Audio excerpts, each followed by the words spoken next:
नमस्कार। मीनूज़ जायका में आप सभी का बहुत-बहुत स्वागत है। आप सभी को होली की बहुत-बहुत शुभकामनाएँ। होली का त्योहार गुंजिया के बिना अधूरा रहता है, तो इस बार गुंजिया मेरे तरह से जैसे मैं बता रही हूँ उस तरह से बनाइए, तो ना तो आपकी गुंजिया फटेगी, ना आपकी गुंजिया के ऊपर वो मोटे-मोटे जो छाले से आ जाते हैं वो आएँगे। ऐसा कुछ भी नहीं होगा, बहुत शानदार हलवाई जैसी खस्ता करारी गुंजिया आपकी बन के तैयार होंगी। और अगर आप अकेले हैं, तो भी मैंने एक ट्रिक बताई है, जिससे आप अकेले भी गुंजिया बना सकते हैं, आपको कोई झंझट नहीं लगेगा। फटाफट आपकी गुंजिया बन के तैयार हो जाएगी।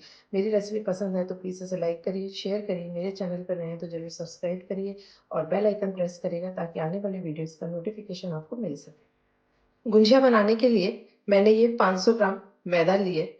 अब इसके अंदर हम डालेंगे मोयन। तो मोयन मैं इसमें घी का डाल रही हूँ।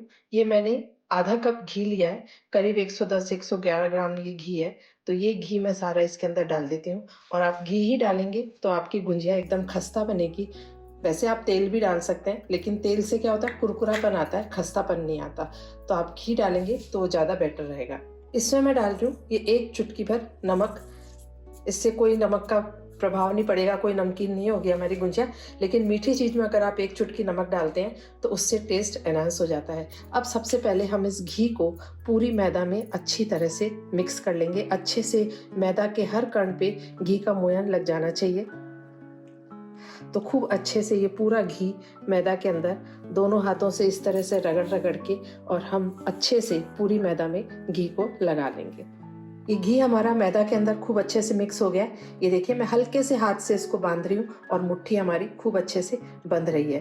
तो आप हल्के हाथ से बांध रहे हो और मुट्ठी अच्छे से बंध रही हो, इसका मतलब ये मैदा के अंदर आपकी घी की मात्रा एकदम परफेक्ट है। अब मैंने ये नॉर्मल टेम्परेचर का पानी लिया है और इस पानी को थोड़ा-थोड़ा हम डालते जाएँगे। ये मैदा हमारी गूँथ के तैयार हो गई है। आप देख पा रहे होंगे कितना टाइट डो लगाया है और इसका स्ट्रक्चर भी अभी कैसा क्रम्बली सा है, ये स्मूथ नहीं है। तो अभी इसको हम रेस्ट करने के लिए छोड़ेंगे। अब मैं यहाँ आपको 2 टिप देती हूँ। पहली टिप तो ये कि जो हमने घी डाला था वो ऐसा सेमी सॉलिड होना चाहिए, बिल्कुल पिघला हुआ नहीं होना चाहिए, बिल्कुल जमा हुआ नहीं होना चाहिए। मैंने भी जब डाला था तो आपने देखा होगा कि इसी कंसिस्टेंसी का था। और दूसरी टिप ये है कि मैदा जो आप लगाएँ, आटा जो गूँधे मैदा का, वो एकदम सख्त होना चाहिए, टाइट डो होना चाहिए, तभी आपकी गुंजिया जो है वो अच्छी खस्ता बनेगी। अब इस मैदा को मैं गीले कपड़े से ढक करके 10 से 15 मिनट के लिए छोड़ दूंगी। मैदा हमारी रेस्ट कर रही है, इतने हम अपनी स्टफिंग तैयार कर लेते हैं। उसके लिए पैन में मैंने ये 1 चम्मच घी डाला है और अब मैं इसमें डाल रही हूँ 2 टेबल स्पून बारीक कटे हुए बादाम। इनको हम फ्राई कर लेते हैं अच्छे से। ड्राई फ्रूट्स को आप बिना फ्राई किए भी डाल सकते हैं और फ्राई करके भी डाल सकते हैं। फ्राई करने से क्या होता है कि इसका नटी फ्लेवर जो होता है वो बहुत अच्छा आता है, तो इसलिए मैं इसको हल्का सा घी में भून लेती हूँ। बादाम हमारे थोड़े से फ्राई हो गए हैं। ये 2 टेबल स्पून मैंने लिए काजू, जिनको मैंने बारीक चॉप कर लिया है, इन्हें भी मैं फ्राई कर लेती हूँ।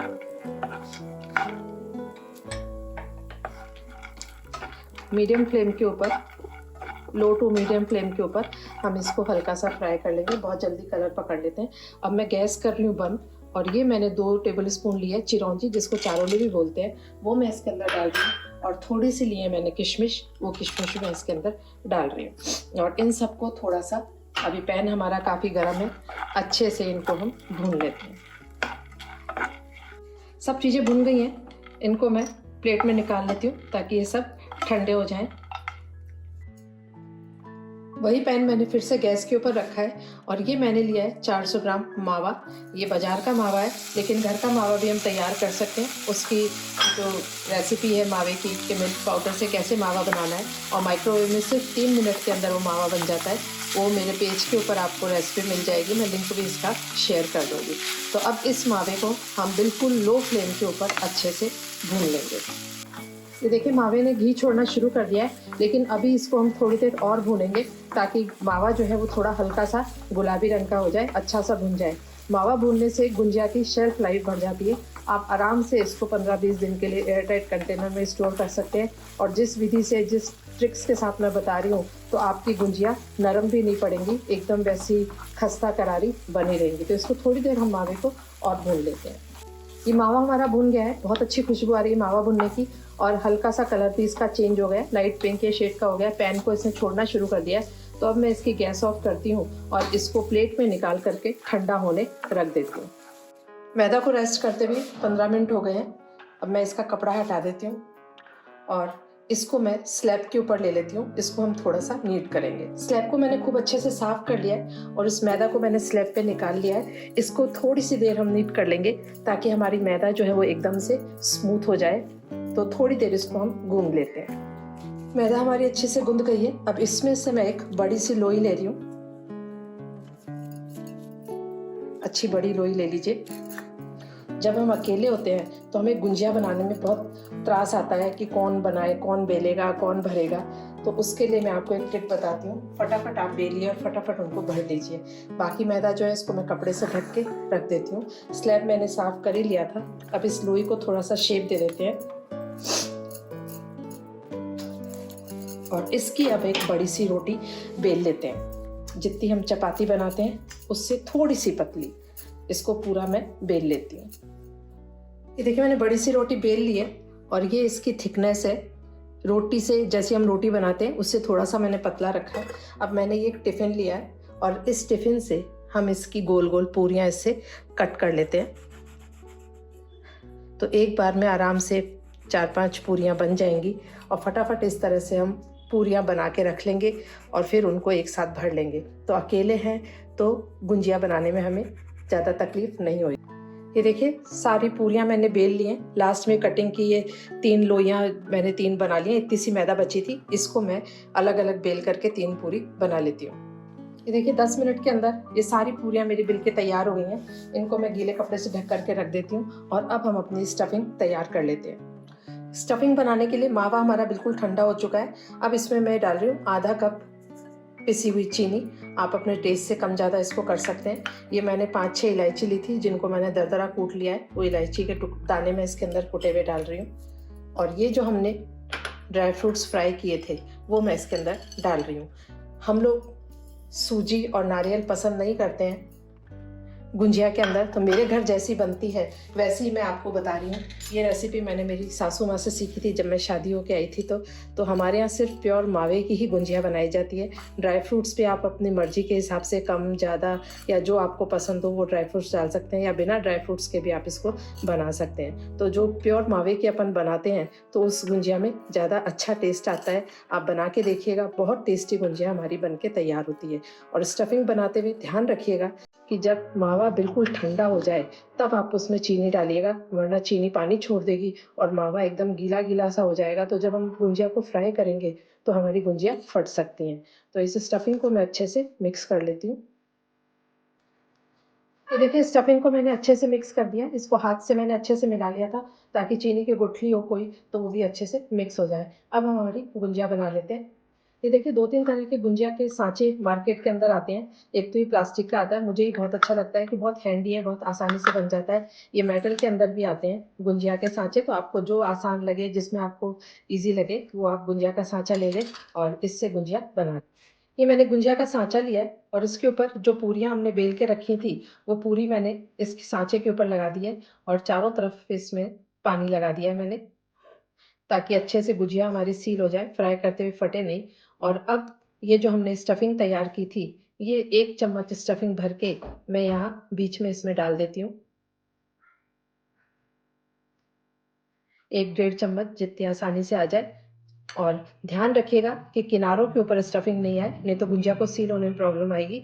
अब इस सांचे को हम बंद कर देते हैं और बंद करने के बाद ये एक्स्ट्रा मैदा जितना भी है उसको हम निकाल लेते हैं और अच्छे से इसको प्रेस कर देते हैं और ये हमारी गुंजिया बनके हो गई तैयार। ये देखिए कितनी बढ़िया हमारी गुंजिया बनके तैयार हुई है। इसको मैं निकाल लेती हूँ।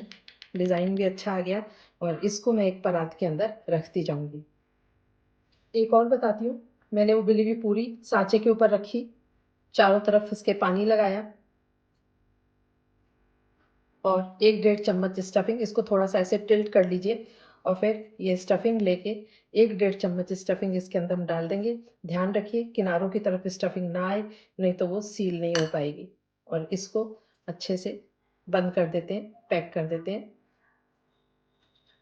और एक्स्ट्रा में मैदा जितनी भी है वो सब हम हटा देते हैं और अच्छे से प्रेस कर दीजिए ताकि सील हो जाए। ये देखिए गुंजिया हमारी बनके बिल्कुल तैयार है। इस तरह से मैं सारी गुंजिया बना लेती हूँ और इनको भी मैं गीले कपड़े से ढक दूंगी। देखिए तेल भी गर्म हो गया है, चेक कर लेते हैं। खूब बढ़िया तेज गरम है तेल हमारा। आप चाहें तो इसको घी में भी फ्राई कर सकते हैं। तो इस बात का ध्यान रखना है कि जब आप गुजिया डालें कढ़ाई के अंदर तो तेल हमारा एकदम तेज गरम होना चाहिए, और जब हम गुजिया डाल देंगे तो उसको हमें बिल्कुल लो फ्लेम के ऊपर फिर आगे गुजिया को फ्राई करना है। तो ये देखिए मैंने एक साथ सारी बेल ली थी, फिर एक साथ मैंने ये सारी भर ली है। तो बड़ी आसानी से गुजिया अगर आप अकेले हैं तो भी आप बना सकते हैं। अब एक एक गुजिया मैं इसके अंदर डाल देती हूँ और जितनी आपकी कढ़ाई में आए आप इसके अंदर डाल दीजिए। ये गुंजिया हमारी फ्राई हो रही है। करीब एक बैच को फ्राई करने में लो फ्लेम पे करते हैं तो 7 से 8 मिनट लग जाते हैं। सिर्फ जब गुंजिया डालें तभी तेज गरम होना चाहिए तेल, उसके बाद बिल्कुल लो फ्लेम पे करना है और इसको अलट पलट के हम गोल्डन ब्राउन एकदम इसको अच्छे से फ्राई कर लेंगे। गुंजिया हमारी फ्राई हो गई है, इनको मैं प्लेट के अंदर निकाल लेती हूँ। देखिए कितना बढ़िया कलर आया है और बहुत ही स्वादिष्ट और बहुत क्रिस्पी खस्ता हमारी गुंजिया बनके तैयार होती है। ये मैं प्लेट में निकाल लेती हूँ। तो बिल्कुल हलवाई स्टाइल गुंजिया आपकी बनेगी अगर जैसे मैंने आपको बताया वही सब टिप्स एंड ट्रिक्स आप फॉलो करेंगे तो। इसी तरह मैं आगे सेकंड बैच की गुंजिया भी तल लेती हूँ। ये देखिए हमारी गुंजिया बनके बिल्कुल तैयार है और किसी भी गुंजिया के अंदर ना तो वो मोटे मोटे जो फूल सी जाती हैं फफोले से पड़ जाते हैं वो भी नहीं पड़े हैं। तो सारे टिप्स एंड ट्रिक्स जो मैंने बताई है उनको आप फॉलो करेंगे तो इतनी शानदार गुंजिया आपकी बनके तैयार होंगी, ना तो ये फटेंगी और ना इनको बनाने में ज़्यादा टाइम लगेगा। Thank you for watching.